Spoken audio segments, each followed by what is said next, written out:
What's happening, Panda Nation? Peter Von Panda here. I'm going to tell you today what I love and hate about my 2014 Maserati Ghibli. Right out here with my Maserati Ghibli, and I want to show you the things that I love and hate about it. Let's start with the exterior. First of all, I want to tell you, when I was looking at cars, I was actually looking at the Alfa Romeo Giulia too. That car really spoke to me. It's a really great design in my opinion. It's kind of small, yet it's kind of brutish looking. But, you know, when I was looking at my other options here, and I was looking for a car that was kind of sporty and maybe a little bit youthful and maybe something you don't see every day, this one was also on my list. And ultimately what it came down to was I liked, you know, the idea that you don't see a lot of these, you know, especially on my block in my neighborhood, you see a lot of different cars and, you know, you don't see a lot of these even still. So that was kind of a big selling point for me. So I wanted to get this. The other big difference maker, the decision maker for me, was that the Giulias are widely available in rear-wheel drive, but not a lot in all-wheel drive. And that was a big problem because, especially in the winter here or bad weather, you want at least front-wheel drive, if not all-wheel drive. But most of the Maseratis are what they call the Q4 model, and that means that they are all-wheel drive. Actually, the Q4 designation carries over to the Alfa Romeos too.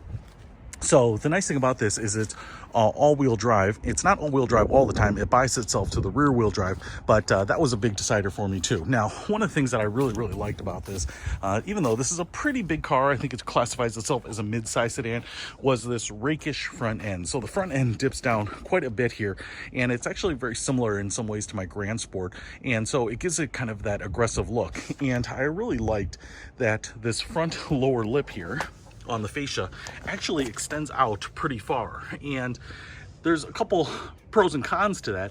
Is that it gives it kind of an underbite look and it gives it a little bit more of an aggressive look. The problem with it is that, and why most car companies get rid of it, is it really reduces your approach angle. And so what they've done here, and one of the things that I like, are these little plastic combs in front of the front wheels, so you can hear when it's scraping. They're kind of like, oh, modern curb feelers.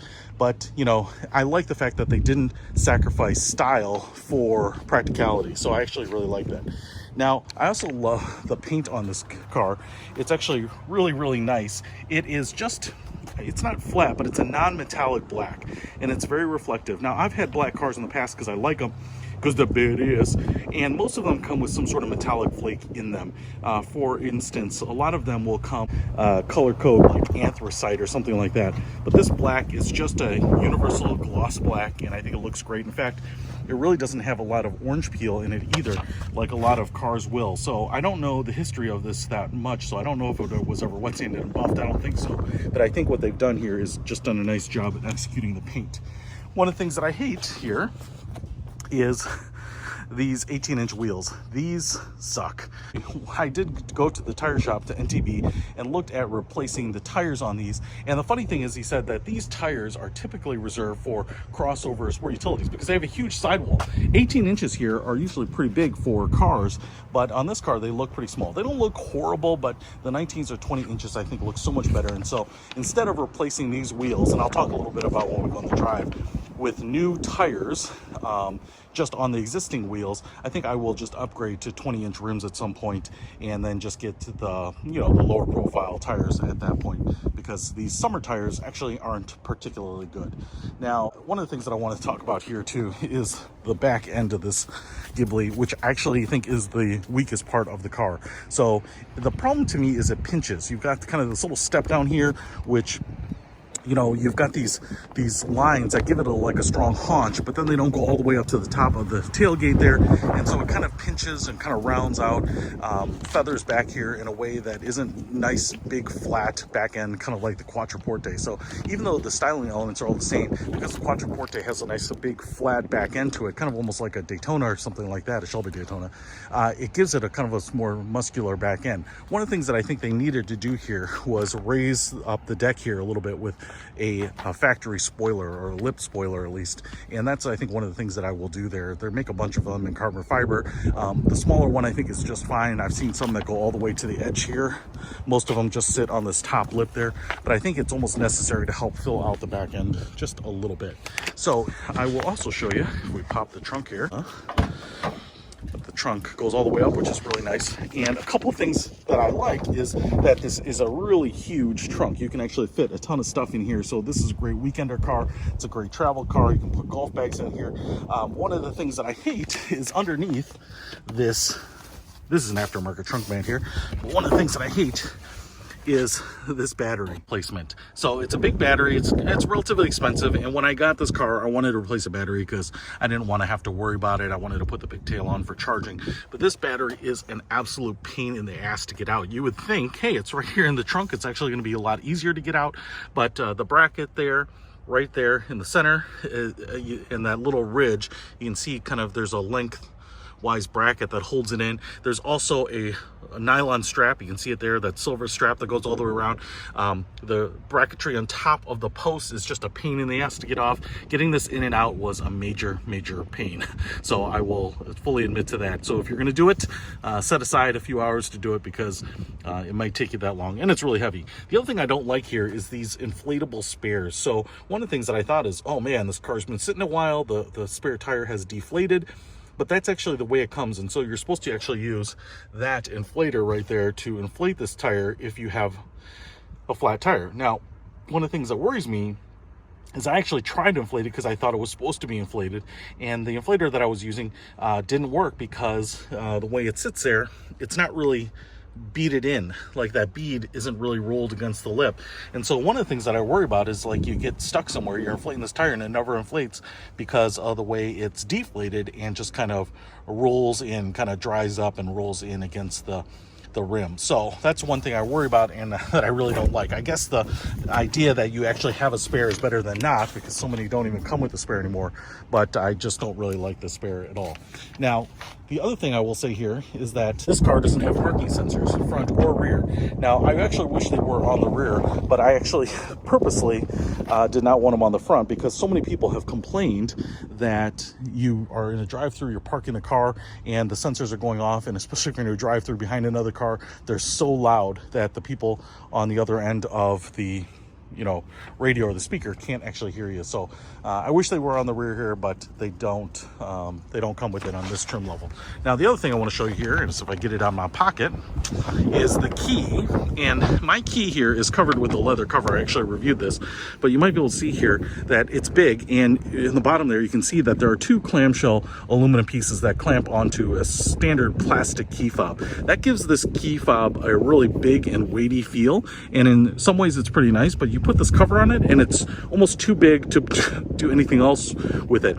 Now, if you want to show off your key and throw them on the table and be like, listen, this is what I drive, more power to you. But having a small key is kind of nice. But I do like the fact that they went ahead and did something special with the key, made it feel premium, made it look a little different than the other FCA products, because there are a lot of car companies that have keys that will look exactly like, the parent company. So Aston Martin used the Volvo keys for a while.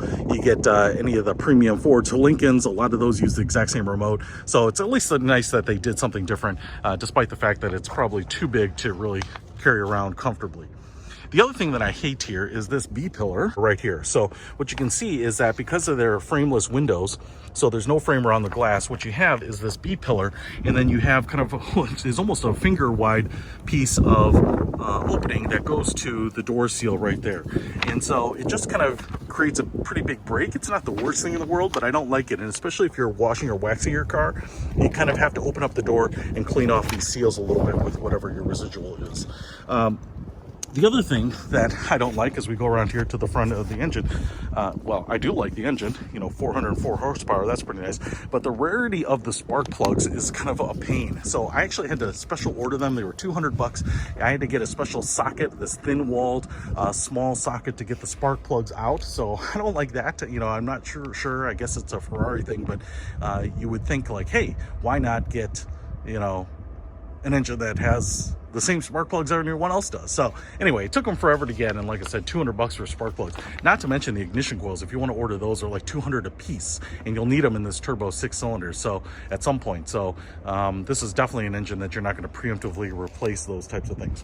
The other thing I want to go back here to is the fuel filler cap, and I actually like this because it is one of the capless ones, denoted by this little flap here, and you can just put in the gas nozzle right in there, and I like that. And I wish that more more cars did this because it's kind of a pain to undo that and remove them and put them back on. So it's just kind of nice. All right, so let's go inside. Keyless remote, which I absolutely love. You know, you can just go into it. The windows roll down just a little bit before you get in. I do love the frameless windows here. I want to show you that. It actually reminds me a lot of the Infiniti M45. Was that like 2003, 2004 maybe? I really love those. It kind of gave it a sporty look. The windows are pretty nicely insulated, so you don't get a ton of road noise, but in this car, I think you want a little bit of it. I also will say that I liked the seats here, and one of the reasons is because they feel better than they look. So they have what looks like pretty aggressive bolsters on the sides and down on the bottom, but they don't feel overly tight. So I remember my buddy's Mercedes C63, and man, you know, you were just kind of scrunched right in the middle. But these look pretty sporty, but they're really comfortable. Now, I will say that when we get in it, the adjustment that I don't like is that they are all canted back a little bit, and there's no way to really get them, the bottom portion canted forward in a way that I truly like, but overall they're pretty comfortable. But I wish they would adjust just a slight bit more to give me a more luxury car feel than kind of the sporty car feel. The other thing is that I actually like, and it's probably going to be hard to see here, is this door handle. So we have this aluminum strip that goes all the way through here to the door handle, and then it's got this twisted piece right there. It looks great. It looks nicely integrated. It looks very intentional. But then right behind it, and you might be able to see it right back there, is that there is a little LED strip. So these get lit up when you get into them, and it's kind of nice to have that white light back there. It's kind of a small touch that really just adds a little bit of, you know, luxury and flair to it. Now, I'm going to go ahead and start this sucker up. And one of the things that I want to show you here is I actually did a review on this little cat that I put on the start button. You do have to hit the brake pedal, and then you start it up like this, and the car fires up. And I like push button start, but what I don't like is the angle of this. And I use my thumb to actually start it because that's kind of a more natural angle. The other thing that I don't like is this accept button right on the screen. You always have to press that, and then I'm going to just make sure that the volume is turned down.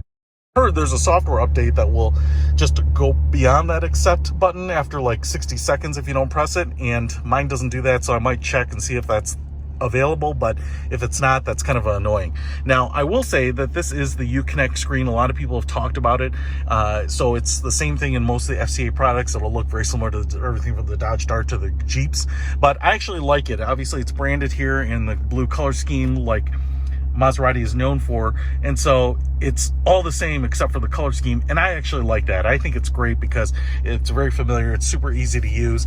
It doesn't look like the most luxurious thing, but honestly I'd rather give up kind of a little bit of that look and just get something that's dead nuts reliable.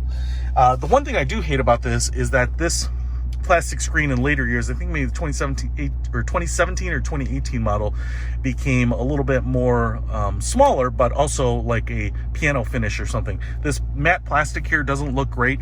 It matches a lot of this other plastic. I don't think you get in and it screams that it's cheap plastic, but I have seen some aftermarket carbon fiber pieces that replace this, which I'm kind of tempted to do, but since I don't have carbon fiber anywhere else, I don't think it'll really match. But I wish that it were either like a metallic finish or even a carbon fiber or a piano black finish. So I think it would have just given it a little bit richer look. The other thing I will say here is on any trim, and I don't have the high-end trim, but everything is leather wrapped. Now you might say, hey, I can't really tell here because this leather type of texture is pretty much in every luxury car, and I actually didn't really think that either. It's got a nice soft touch, you know, and obviously the seats are leather, but and the doors are even covered in leather. Where I really noticed it is when I was replacing the light on the bottom of the door panel. What I actually saw is the leather wrapped around the edge, and when you pull out that light, it kind of pulls that unglued edge away. And so what I realized is that they have manufactured everything and then wrapped it in leather. On some of the higher end ones, it's a little more obvious because they'll do like a French seam around the kind of the contours. But what it kind of blows my mind is that everything is wrapped in leather. And if I go down here to the start button, which you might be able to see is where they've actually sewn it together. So even though at a glance this looks like a nice textured soft touch plastic, it is truly wrapped in leather. I mean, and that's what kind of blows my mind, and that's really one of the reasons that I think you end up stepping up in price point on these, because it's kind of those small touches. Now, do I think you need to do it? It probably adds to the aroma in here. So this car has, you know, 47,000 miles on it now, but it still smells really nice. It smells good getting in it. And I think that's kind of one of the reasons, because you have so much leather. But is it one of those things that just would register with me every time I got in the car? Probably not. Or even people that get in it, you know, versus a Mercedes or an Audi that maybe doesn't have as much leather here. I think it's probably a big expense without as much added value as one would expect, but it's pretty nice. I have no problems with it. The other thing I want to say here is that I love this matte wood trim. You've got the center console and on the doors here. The car that I remember seeing it first on was the Mercedes CLS when those first came out, and they had kind of a big swath of matte wood on there. I love that look because it's not as shiny. It doesn't almost look as fake, you know, so you get real wood trim. You can see the irregularities and imperfections in the wood. Now, one thing I don't like about it is I don't like this chocolate color per se. On a newer version of the Ghibli, I think, and in the Levante, they have a wood that is matte finish, but like almost a gray or tan look.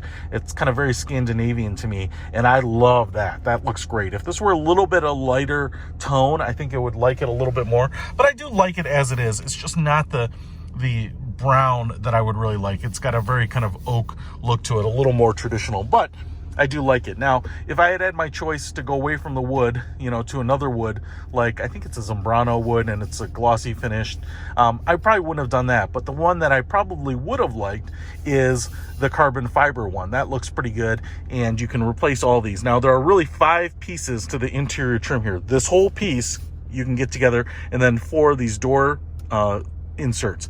And I will say, if you like the car and want to transfer or convert these wood pieces into something else, it's actually remarkably easy to do in this car, almost shockingly easy. So this whole piece will lift out. I've done it before. You've got to take off the shifter, and then you can lift this out, and then you can disconnect. There's probably about 6 or 7 connectors underneath here, but those just pop out. And so in terms of replacing all the wood in a car, I don't know that there's a car that I've ever even heard of that is as easy as the Maserati Ghibli. So just kind of something to think about. You know, if you're getting one with, you don't like the interior and you want to change it later, you can pay $1,000 for a new interior kit and swap that in. Now, one of the things that I might show you here is that this little door here is actually an access point where you can mount the flappy paddles to it. So they would take this out.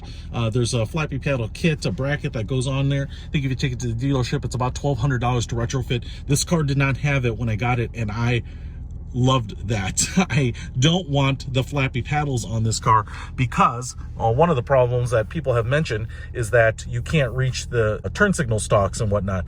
And having those flappy paddles in this car is not totally antithetical, but it's totally ridiculous in this car. I mean, it's a 5-person maybe sedan, and it's not a sports car, although it has sporting intentions. I do not want to drive this with a paddle shifter. Even my Grand Sport, which has the paddles in it, I don't really like driving it. I like driving it on the automatic mode, but on that car, I will switch over to paddles. But on this car, I wanted to basically do more of like sporty touring than sport driving, if that makes sense. So I'm going to get in and drive with friends. I like the sound. I like how quick it is, but I'm not going to sit there and shift it and act like this is a sports car, because if you really want a sports car, get another sports car. The sport sedan thing, I think, is like overplayed at this point. Now, a couple things I want to show you here about music. So you can see it says SD card right there, and if I flip this open, you have an SD card slot in there, which would make a lot of sense to put your music on and then load it in there, but I could never get the SD card working. I spent some time online trying to figure out what the songs were supposed to be formatted like. But the USB port down here, if you can see, I have a micro flash drive in there, and that allows me to actually get to my music on the flash drive itself. So that's pretty awesome. Extreme, more than words. And so the nice thing is it doesn't take up much space, and it's super plug and play, and there's an aux jack in there as well, and you can see how that closes up. Now, the one thing I do hate about this is here, if you open up these cup holders, there's a couple things. These cup holders are like European size, so they are too small for most American drinks, and that is annoying. What they did in the later years is that they actually enlarged them, but because they did that, you didn't have the cover to cover up the cup holder. So I like this because it cleans up the look here, but on the new ones, there are just 2 holes here with much larger cup holders. So I guess it's a choice. Do you want the practicality of the cup holders, or do you want the clean look with the panel closed? And obviously they voted for usable cup holders, which is fine. I think they did a nice job of it, but I do like the clean look of nothing there. Now, the other thing that I don't like is that this cigarette lighter here is the European size cigarette lighter. So most of the USB 12 volt power adapters that you put in here kind of just flop around a little bit, even though they are almost the same size. I want to say the American size is like 21 millimeters, and I think the European is like 22. So they are very, very close. You can kind of get those plugs to work, but you get the European size here, and that small 1 millimeter diameter difference makes a big difference in things that it works with. So just kind of keep that in mind if you've got a plug that you're going to throw in there. Now, the other thing I want to show you here, and it might be a little hard to see in this light, but I think what they do is an Alcantara headliner in the higher trim cars. But because this is a little bit of the lower trim, I think it's just a microfiber, but it does feel a little bit like Alcantara, and kind of brushes, and you can move the grain like it. But man, it is sweet. And for a car to kind of come with a nice headliner makes a lot of difference. You just feel it. It's one of those things, because your eyes are always up here, you kind of see that. So it's just got a really nice texture. It's got a nice look. It feels very premium. I can imagine that if you go with the full Alcantara or something like that, it's going to feel even better. But even on this lower end, you know, it's a pretty nice feature. Now, one of the things that I want to show you here, and it's probably going to be a little hard to see, is because this is the SQ4 model, in the passenger side footwell, you have this intrusion into the passenger footwell right there, this big hump right there. I'm not sure why that's there. Obviously, there must be some four-wheel drive hardware that differs from the two-wheel drive, because in the two-wheel drive, you'll have a pretty clean line, which you can see here on the piping on the floor mat, from here to there. That actually makes a lot of difference in the comfort for the passenger. When I was sitting over here, you have that intruding. It's not so bad like a Celine S7 where it's uncomfortable, but it's just, it feels more spacious and more comfortable in the two-wheel drive version. This is a pretty big difference. It also means that if you're going to replace the floor mats, get aftermarket or something like that, you've got to get it for the two-wheel drive or the four-wheel drive, because they are absolutely different. Now, my favorite feature on this car is a little known feature, that on the passenger side door right there, in the door gap, you can actually store a tube of toothpaste right there. So that's pretty nice. They build that into most of these Maserati Ghiblis, and you know, it's something that you don't get in a lot of cars. So it's pretty awesome that they think about those small things. In terms of the driving modes right here, you can see that we have the manual, which you would use this for, or the paddle shifters if you have it. And you have ICE, increased control and efficiency right there, and you have the sport. Now, one of the things that I want to say here is that I usually put it on ICE, and you can see it lit up right there. And what you have there is the car just kind of toned down in many ways. And one of the things that I like about it is it just drives and sounds a little bit more like a normal car. I'm not sure if you'll be able to hear it here, but I will just hit the gas on ICE mode. And it has kind of a deep, you know, sound, but kind of like still boisterous and sporty. If I put it on sport mode, and you can hear that it like opens up that valve, and even inside here, if I hit it, man, it's just so much louder. And one of the problems with that sport mode is if you're driving in a parking garage, like when I was parked at work, it just is a kind of obnoxious. It is so loud. When you fire up this car and it's in sport mode, or driving it out of the parking lot, I mean, everyone looks at you. Like I said, especially in parking garages where you're getting that reverb, that echo. Outside, maybe not as much of a big deal, but you will definitely notice like the difference between sport mode and ICE mode. That is for sure.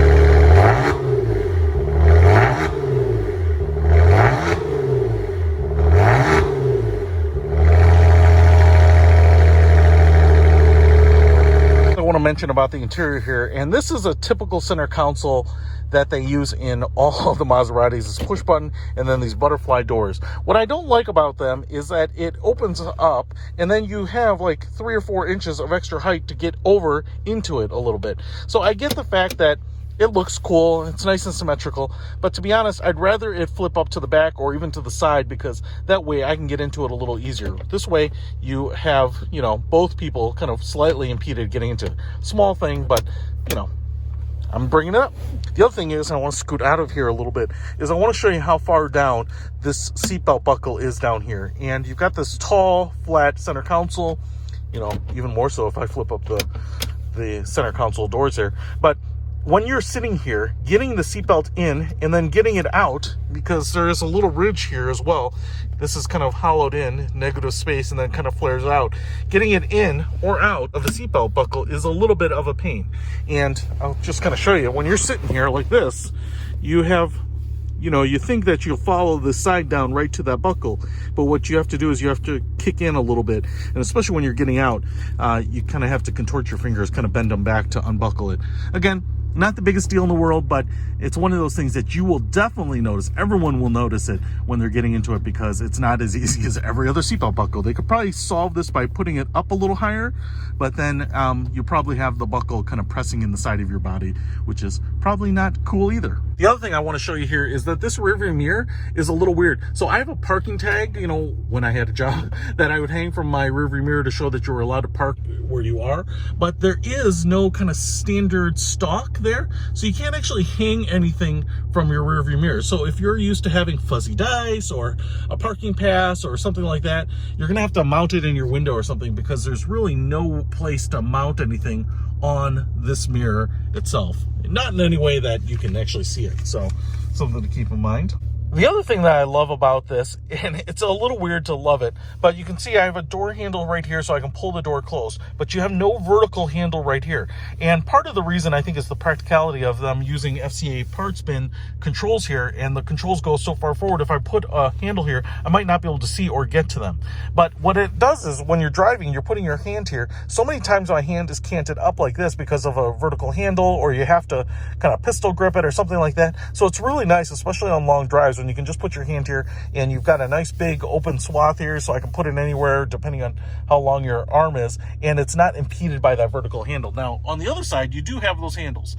So on the passenger side, they do have that, but I actually love the fact that you don't have it. It's kind of a small thing, but I kind of noticed it right away, because you get in another car with those handles and your hand is always doing something funky to accommodate it. The other thing that I don't like about this is you can see that the hood here on the clock is leather covered. We even have a little stitch there. Is that the base here for the clock is just plastic. Now it doesn't scream, especially because it's color matched, that it's just cheap plastic, but I would have loved for them to do something with like a metal finish or even leather wrap it or something like that. But it's kind of like this oddball plastic piece that just kind of stands out. Now the clock is nice, but it's not like a super great clock. It is absolutely a clock that works with the car. The blue face there to match kind of the blue dials that Maserati is known for in their more sport mode. The other thing that they do here is kind of this oval egg-shaped clock, which is kind of typical in all of them. But the thing that really sells it is they have put like a very large bezel on it. So it's, 4 or 5 millimeters deep, and that gives it some depth and heft to it in a way that makes it look pretty good. Now, in terms of detail on the clock, this doesn't have much, only hour markers. But the hands there are skeletonized, which actually match the hands that you get on the instrument cluster. So I like the fact that they have carried it over, and I think it works pretty well. It looks pretty good. Certainly looks a lot better than most cars. But if you were to compare this to some cars that do clocks super well, like the Bentleys, and I think they use Breitling as their brand, and then even like the Porsche, are just absolutely stunning looking. This is good, but they could have added some more detail to it to kind of bring it up to a level. So it's not at the Porsche or the Bentley level. And I might even say, the Mercedes tend to look a little bit richer to me, but this is a pretty nice clock for what you get. One of the things that I hate on the instrument cluster here is that you can change the screen to be a lot of different things, but I have it here on the music so that I know what song or radio station I'm on. But they always have this background of these musical notes there, which I just think look a little tacky and stupid. It's a Uconnect thing, but I wish they almost would not have that, because I don't know, it just looks goofy to me. Traveling down the steering wheel, I want to show you that this little design here, this kind of Y-shaped design, mimics the shape on the key fob itself. But this little chrome piece here is not just plastic covered. We have some chrome over here, and I think these are maybe coated pieces of plastic, but this is like metal, and it feels great. It feels heavy, and it's one of those things where it looks fine, and it's not until you touch it that you realize, man, this is a serious piece of hardware that they put down here, which is kind of nice, and it's super deep, and so it just gives it a nice look. The other thing I like about the steering wheel here is that how deep it goes. So they've kind of rolled the leather over the top here, and you have maybe 3 or 4 inches kind of deep here, so it doesn't look like it's kind of a piece that's levitating on top of an airbag. It really rolls over, gives the steering wheel a really deep look here, and it's kind of nice. So I like that kind of subtle design to it. I also, on the steering wheel, love that we have the radio controls mounted on the back. This is totally Chrysler. So we have the radio and volume, as well as the switchgear. These are all Chrysler switchgear here. It's very familiar, you know, and they work great. And I can rotate the volume up or down, and then they have a mode button in the middle. So it's nice because you don't have to relearn anything. On some of the older Maseratis, like the mid-2000 Quattroportes, they also had controls on the back, and no one could figure out what they did, and I'm not actually sure that they did anything. So let's take a look at the back seat.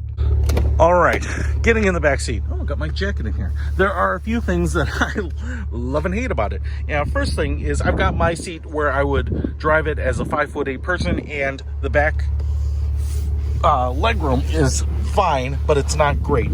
If I were 6 foot, you can imagine that you'd be putting your toes under here. There is enough space that I can get my feet under there, but this is pretty minimal. In fact, I want to say that it's not a lot bigger than my old Audi A4. And so if you are trying to drive people around in comfort in the back seat, this is probably a car that you want to think about twice. I will say that for me, it's absolutely fine. I don't usually carry a lot of people, and when I do, if they're sitting back here, no matter how tall you are, you know, this is probably enough. You know, we're not going to go on long road trips like this. I will say that one of the cars that I really loved was the Fisker Karma, the original one, and I just love the looks, but the back seat legroom in those is terrible, you know, kind of like the Aston Martin Rapide, and even the Porsche Panamera to some extent. You know, not a huge amount of room, but if you're my height, a fair amount of room.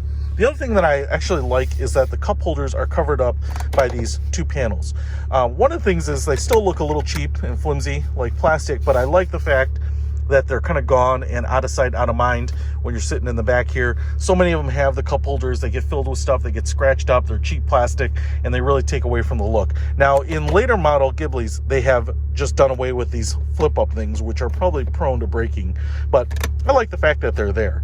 The other thing that I want to show you here in the back, and it's probably going to be a little hard to see, is you've got the headliner that kind of comes down here, but then it kicks up right here. And that's actually really nice because you can actually have pretty tall people sitting in the back because, you know, I've got the headliner here, but then it goes up so high over here that even for me, again, 5'8", pretty long torso, you can see here, I've got pretty nice headroom. Now, if I were just moving forward, I can hit the ceiling, but if I'm sitting back in a comfortable way, I actually have nice headroom there, which is pretty awesome for backseat. I like the thought that went into the designing of the space in the back here. So how does this sucker drive? So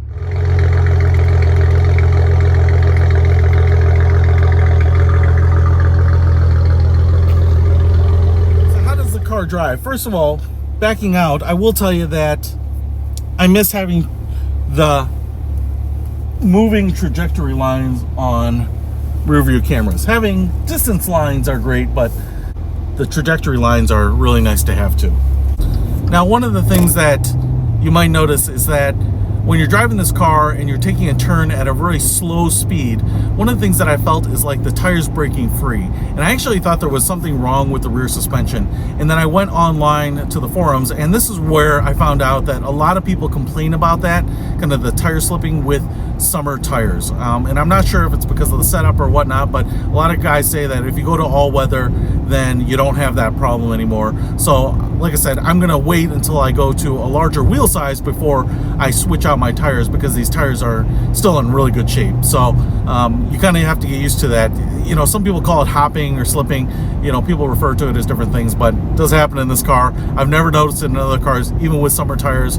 Hoping that it's not anything major and it's just the same thing that a lot of other people are getting.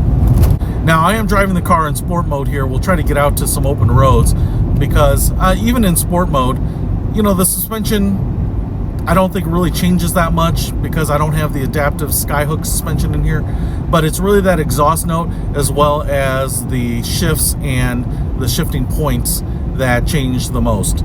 So we will get out here to the road. So I probably don't have to go into a lot of detail. You know, as I've been driving around, she's pretty quick. She definitely spools up when you get on the gas, and she feels good for a big car and for a 6-cylinder turbo, and it gets a lot of attention, and it's an enjoyable car to drive. Do Maseratis have their foibles and quirks? For sure, and hopefully I won't discover a lot of those with this car, but it actually is going to go into the shop and have some work done because the climate control is acting up a little bit. So hopefully that's not a big deal, but it will certainly go in my annual report about what it's like to own this car. So if you're looking for a car with some style and something that's reasonably practical, and they aren't that expensive anymore, I think you definitely might want to check out the Ghiblis. That's it. I love mine. Peter von Panda. Out.